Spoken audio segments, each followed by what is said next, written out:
What up, you guys, and welcome to another Huddle. Now, what is zero running back strategy? This is a draft strategy where you draft every other position before you draft a running back. So typically, there are 6 primary positions in fantasy football: the quarterback, the 2 wide receivers, the 2 running backs, and the tight end. There is a flex spot, but those can be played by any position.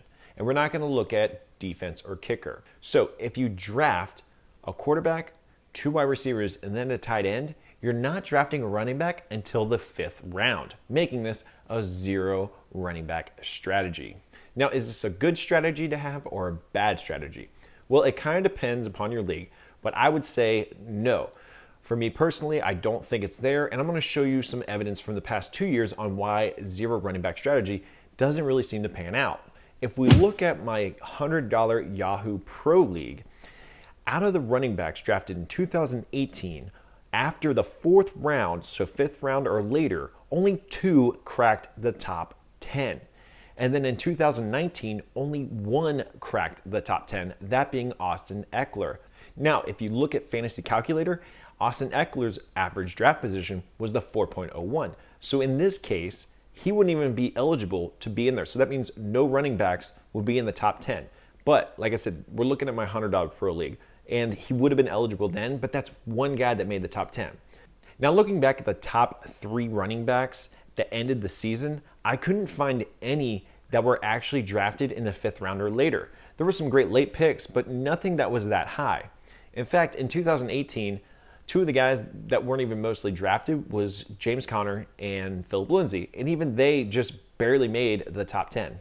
Now, I think drafting back-to-back wide receivers in the 1st and 2nd round can be a good strategy depending on your position. Because in the 3rd and 4th round, you can still get a great running back and potentially a top 10, even top 5 running back in the 3rd and 4th round. You could go back-to-back last year for Michael Thomas and Julio Jones. That'd be a great combination, and in the 3rd and 4th round, you can get someone like Travis Henry, who ended up being a great running back, Mark Ingram, or even Marlon Mack.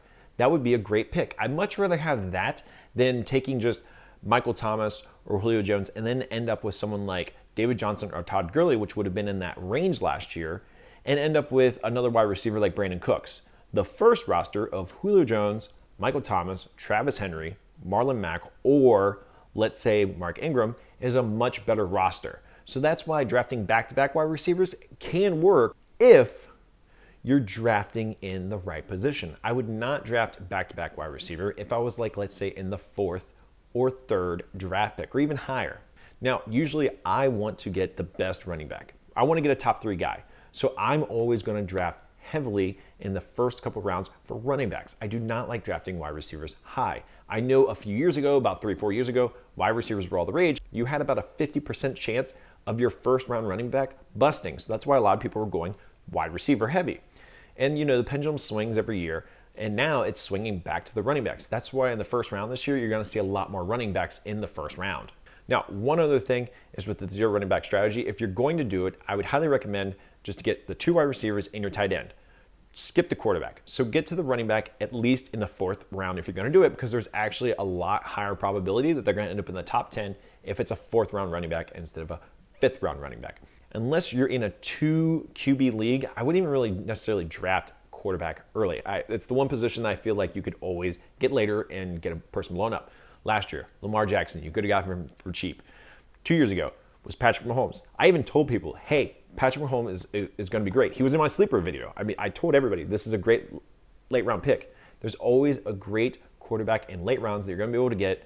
Don't spend heavy draft stock or anything like that for a quarterback in the early rounds.